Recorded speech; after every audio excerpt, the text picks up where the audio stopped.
Good morning, this is GIVO and this is a BMW R65.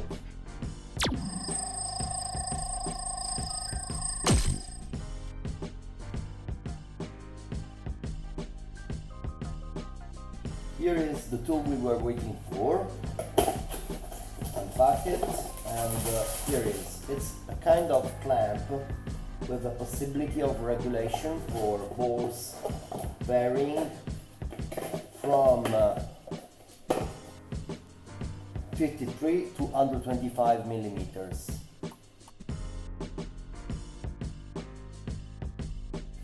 It's provided with this particular key with a squared profile matching with this hole, and then there is this clip. We have an 82 millimeters bore, so just regulate it. This is more or less our situation, but we have to open and to grab the piston from outside because the first part of the cylinder is already in, so we have to use all the degree of freedom of this tool.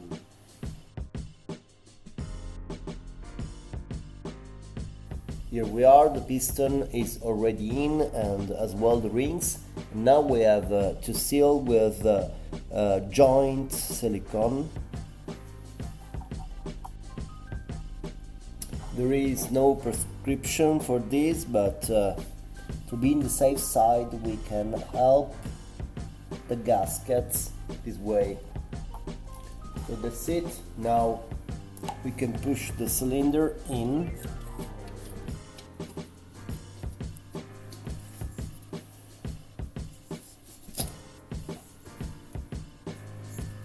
The push rods, they are in, and let's try if it fits. We have to put the gasket before, and the gasket is already in, so we can go on with the head cylinder and try to fit it with the push rods. It's impossible to push all the cylinder in because we have to force it with the rubber conics which are protecting the push rods. So we will try to use the head cylinder to push the cylinder in using the nuts of the head without putting the push rod. So as you can see, it's possible to do this, so the gap is reducing, but we should anyway use a diagonal order to get the nuts locked, even if it's for a secondary function. We have to clean this head cylinder. It's an operation you have to carry out with extreme care, because subtracting material to the head cylinder means to change the compression ratio. Let's start with the big dirt.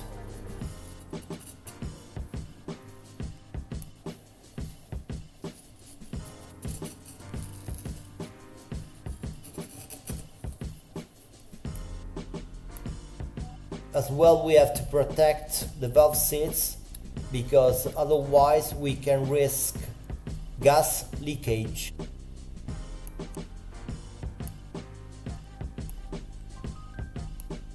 Okay, now it's good and there is no reason to go deeper than this.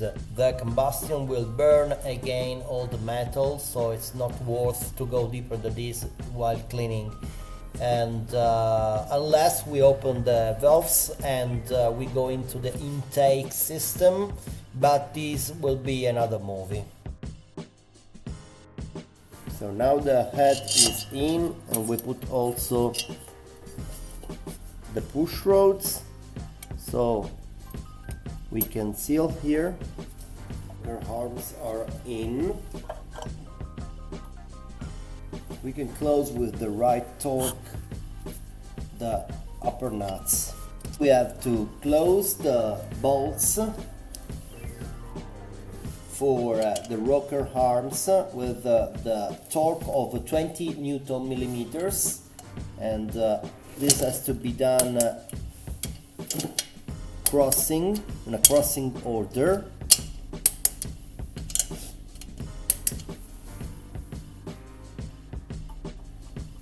And then we have to check the clearance on the intake valve, has to be 0.20 millimeters. So in order to leave this clearance, we have to regulate this nut, and for the exhaust valve is 0.20, and it fits more or less. We have to lose a little bit this one, and for the intake we say it's 0.20, no, it's 0.15. It's better because there is a difference between the intake and the exhaust of 0.05 millimeters.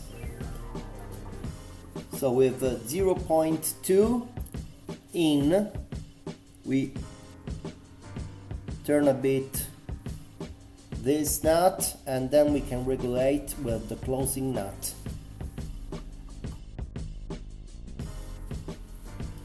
We notice the intake valve is very straight, so we should give some play here, and so release the upper nut.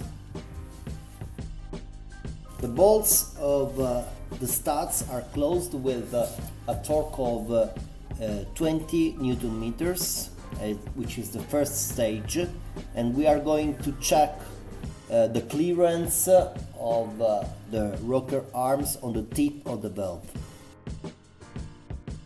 So it has to be 0.50 millimeters in the intake, and it fits, not 0.20, it doesn't fit, and 0.2 millimeters in the exhaust side, and it goes.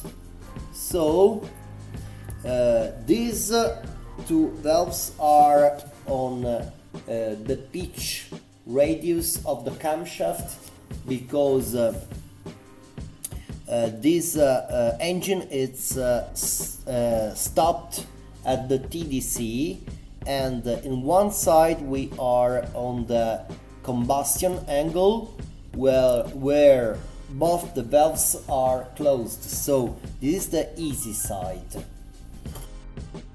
On the other side instead, we are not at the combustion angle, but we are on the phase where the valves are exchanging. So one of the two valves could be in the pitch radius of the camshaft, but the second for sure will not be. So we will have a situation where the clearance it's not very easy to be measured. If the first stud doesn't arise from the seat of the rocker arm, it's possible to force the cylinder through the piston, just screwing one of the nuts without the rocker arm. So we will get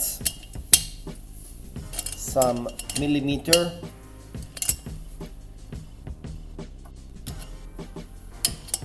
and now that's enough to start with the bolt on the right side, this one.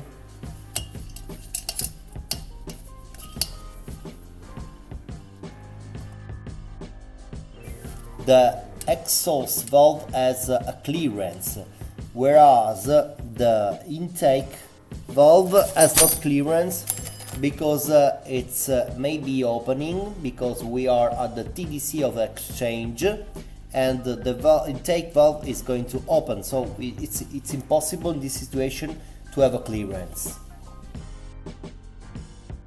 what we have to do with the intake valve, which is in the first phase of the lifting profile of the camshaft, is to leave it in this situation, and when we will be able to start the engine, we will wait it going on the pitch radius, and we will give the clearance of 0.15 millimeters. Then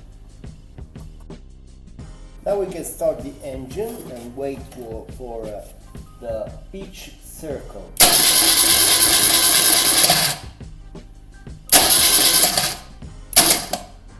Now we are on the right side, just checking the last time the clearance on the exhaust and in the intake valve. Intake 0.15, 0.20 works, but it's very tight, so the nominal one is the one with the clearance.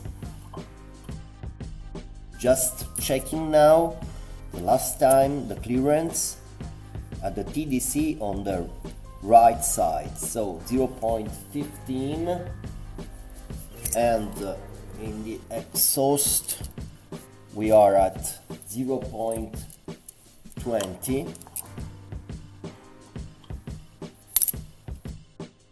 Nuts here has been tuned until the final torque, which is 40 Newton meters.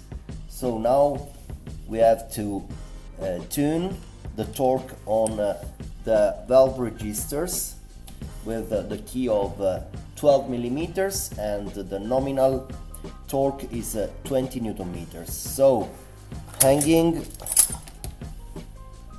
the nuts on the rod, just using the dynamometer key, and it is regulated. So now the engine is assembled, and there are also the pipes, the exhaust, the final exhaust, rocker covers which are closed with the right torque, the carburetors are in. So just trying with the support of an external battery, because this is the first starting, and let's try.